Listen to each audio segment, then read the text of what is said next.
अध्याय 4 वैश्य पर संकट और कारागार की कथा। एक दिन साधु वैश्य अपने दामाद के साथ रत्नसारपुर राज्य में व्यापार करने गया। वहां के राजा चंद्रकेतु थे।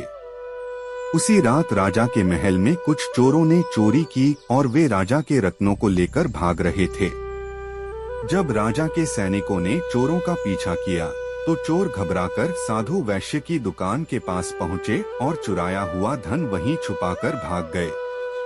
सैनिकों ने जब साधु वैश्य और उसके दामाद के पास राजा का धन देखा तो उन्हें चोर समझकर बंदी बना लिया और जेल में डाल दिया।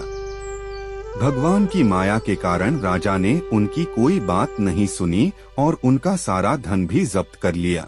दूसरी ओर साधु वैश्य के घर पर भी दुखों का पहाड़ टूट पड़ा। उनके घर में चोरी हो गई और लीलावती और कलावती दाने दाने को मोहताज हो गई। विजुअल कलावती का किसी के घर में पूजा देखना। एक दिन कलावती भूख से व्याकुल होकर भोजन की तलाश में एक ब्राह्मण के घर गई। वहां सत्यनारायण भगवान की कथा हो रही थी। कलावती ने मन लगाकर कथा सुनी और प्रसाद लेकर घर लौटी। उसने अपनी माँ लीलावती से कहा, माँ, पिताजी अवश्य ही भगवान सत्यनारायण का कोई संकल्प भूल गए हैं, जिसके कारण हम पर यह विपत्ति आई है। लीलावती को तुरंत अपनी भूल का एहसास हुआ।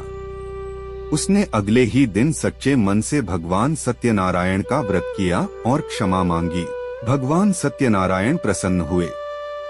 उन्होंने उसी रात राजा चंद्रकेतु के सपने में आकर कहा, हे राजन, जिन दो व्यापारियों को तुमने जेल में बंद किया है वे निर्दोष हैं।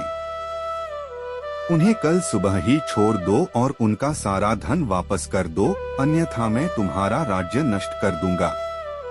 अगले दिन सुबह राजा चंद्रकेतु ने दोनों व्यापारियों को आदर सहित मुक्त किया, उनका सारा धन दोगुना करके वापस लौटाया और उन्हें विदा किया।